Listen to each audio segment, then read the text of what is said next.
Hello বন্ধুরা, আমি সুস্মিতা। নতুন আরও একটা ব্লগ ভিডিওতে সবাইকে স্বাগত জানাই। নতুন আরও একটা দিন তোমাদের সাথে শুরু করলাম। কে কোথা থেকে ভিডিওটা দেখছো এবং কেমন আছো অবশ্যই কিন্তু কমেন্ট করে জানিও। তো আজকের দিনটা শুরুই করলাম এই বাসন মাজার র্যাকটা পরিষ্কার করা দিয়ে। এটাকে এর আগেরবার অনেক ভিডিওতে তোমাদেরকে দেখিয়েছি বাইরের উঠোনে পরিষ্কার করতে। তবে কি হয় বলো তো, আমাদের বাংলার মতন বিহার বা ঝাড়খণ্ডে কারেন্টের একটা বিশাল সমস্যা রয়েছে এবং বাইরে তো কোনো ট্যাঙ্কের কল নেই, যেখান থেকে কারেন্ট চলে গেলে সেই এখান থেকে জল নিয়ে গিয়ে ওখানে পরিষ্কার করতে হয়। আর সেটা খুবই একটা অসুবিধা বলতে পারো আর কি। যে কারণের জন্য এটাকে আমি আর আজকে বাইরে নিয়ে যাইনি। তবে ১টা কি ২টো দিনের জন্য এটাকে নিচে ফিক্সড করব। তারপরে এটা মানে ওপরে আর কি এই যে যেখানটা মোছামুছি করছি এখানটা আর কি মানে সেট করে দিয়ে যাবে আর কি। মিস্ত্রিকে বলা হয়েছে, ও ২-৩ দিনের মধ্যেই আর কি আসবে।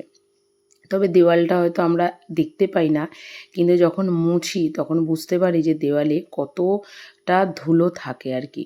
যাই হোক, এদিকে তো চামচ ঝুড়ি সমস্ত কিছুই আর কি রাখা হয়, তো যে কারণের জন্য দেওয়ালটাকেও খুব ভালো করে মুছে পরিষ্কার করে নিলাম আর কি। কারণ ধুলো থাকলে আমরাই বাসনপত্র রাখি আর আমরা নিজেরাই খাওয়া দাওয়া করি, তাহলে সমস্যাটা কাদের হবে? আমাদেরই হবে আর কি।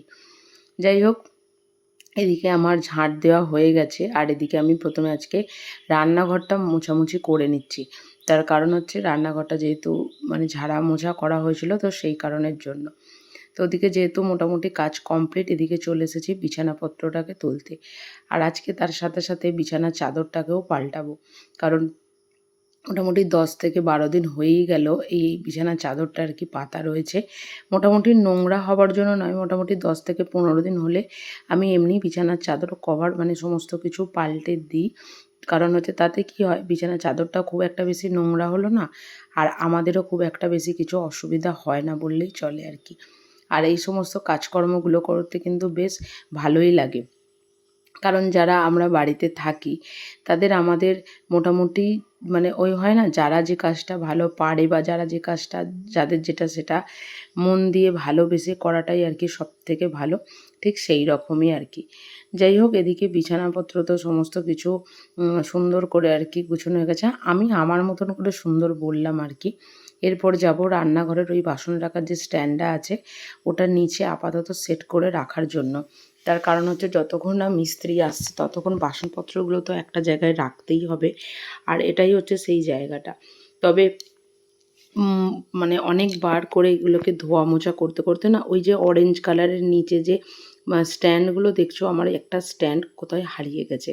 তো যে কারণের জন্য এটা একটু সেট হতেও একটুখানি নিচে অসুবিধা হয়। তবে আমাদের ওপরের ও কিনেছে, ওকে এক্সট্রা দিয়েছে, তবে আমাদের এক্সট্রা দিয়েছিল কিনা তাও জানি না, আর দিয়ে থাকলে সেটা কোথায় রাখা আছে সেটাও জানি না। যাই হোক, ওর থেকেই একটা নিয়ে এসে এটাকে আর কি সেট করব। কারণ এখানে যেমন হয়তো নিচে রেখেছি, অন্যান্য জায়গায় গিয়েও তো এরকম রাখতে হতে পারে, তো সেই কারণের জন্য। আর আজকে সকালবেলা উঠে চিড়ের পোলাও করব বলে চিড়েটাকে ভিজিয়ে রেখেছিলাম, তো ভেবেছিলাম বড়মশাই হয়তো করে দেবে।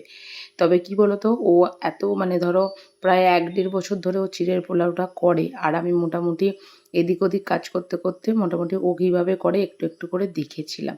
তো যাই হোক, সেটাই আজকে করেছিলাম। তবে টেস্ট কিন্তু বলবো একদম, হয় না যে কারোর হাতের টেস্ট কেউ কোনো দিন কপি করতে পারে না, তবে চিড়ের পোলাওটা কিন্তু একদম ওই রকমই হয়েছিল, কোনো রকম কিন্তু এদিক ওদিক একটুও হয়নি আর কি। তো যাই হোক, এদিকে আমার সবজিগুলো সমস্ত কিছু ভালো করে একটু সেদ্ধ হয়ে গেছে, আর এদিকে ভালো করে মিক্স করে দিলাম, আর আগে থেকে ভেজে রাখা বাদাম আর কারি পাতাটাকেও দিয়ে এখানে মিক্সড করে নিচ্ছি। আর ওপর থেকে দিয়ে দেবো হচ্ছে অল্প করে ধনেপাতা কুচি। এটা কিন্তু আমরা মানে দুজনেই খুব খেতেও ভালোবাসি। আর ওপর থেকে দিয়ে দিয়েছি হচ্ছে একটু চানাচুর, আর দিয়ে দিয়েছি হচ্ছে একটু পেঁয়াজ কুচি। স্নান করে চলে এসেছি এখানে জামাকাপড়গুলো শোকাতে দিতে। তবে এখানে কিছু হোক আর না হোক, বাইরে কিন্তু প্রচণ্ড হাওয়া কিন্তু দেয়। মানে রোদ না উঠলেও হাওয়াতে মোটামুটি জামাকাপড়গুলো 90 থেকে 95% কিন্তু শুকিয়ে কিন্তু যায়। আর একটুখানি অল্প রাতে যে কোনো দড়িতে দিয়ে রাখলে এমনি শুকিয়ে যায়। অসুবিধা কিছু সেরকম হয় না বললেই চলে। আর জঙ্গলটাও বেশ ভালোই হয়েছে যেহেতু বর্ষাকাল। আর এদিকটা না পুরো মানে মাটি, আর এদিকটা এত পরিমাণ জঙ্গল হয়েছে, তাও পাড়ায় যারা ওই গরু বা ছাগল আছে তাদেরকে বলা হয়েছে, তারা অল্প অল্প করে কেটে কেটে কেটে কেটে নিয়ে যাচ্ছে। এদিকে আমি চলে এসেছি ঠাকুরের ফুলগুলো তুলতে। আর এই যে ওপরে এই যে দড়িটা দেখছো, এটা বরমশাই কালকে রাতে বসে বসে এখানে একটা মাচা টাইপের করে দিয়েছে আর কি, মানে কাঠ দিয়ে তো করা যায়নি, এটা দড়ি দিয়ে আর কি ও করে দিয়েছে। ফুল তুলে নিয়ে এসে এখানে ঠাকুরের পুজো করছি। আর মোটামুটি এই চলে আমার সারাদিনের একটা নিয়ম। মানে কখনো হয়তো মানে আমি খাওয়া দাওয়া করে নিলে তারপরে চান করেই পুজোটা করি আর কি। তবে রোজ দিন ওই না খেয়ে পুজোটা সকালবেলা আমার হয় না। মানে মাসে ১ মাসের মধ্যে ১০ দিন হয়তো খেয়েই পুজো করতে হয় আর কি। যাই হোক, এদিকে সমস্ত কিছু কাজ কমপ্লিট করে চলে এসেছি রান্নাবান্না করতে দুপুরবেলার। আর দুপুরবেলার রান্নাবান্না আজকে খুবই মানে সিম্পল খাওয়া দাওয়া আর কি। ডাল, তার সাথে আলুর চোখা, তার সাথে হচ্ছে মাছের ঝাল। এখানে আমার জন্য ২ পিস ওই রুই মাছ করে নিয়েছি, আর বড়মশাইয়ের যে আগের দিন বোয়াল মাছটা এনেছিলাম ওর জন্য সেই মাছটা। ওই যে হয় না আলাদা আলাদা মানুষের পছন্দ আলাদা আলাদা হলে যা হয় আর কি। কিন্তু মাছের ঝোলের মধ্যে কিন্তু সব মাছগুলো একসাথেই দেবো, ওখানে কিন্তু আর আলাদা করে কিছু নয়।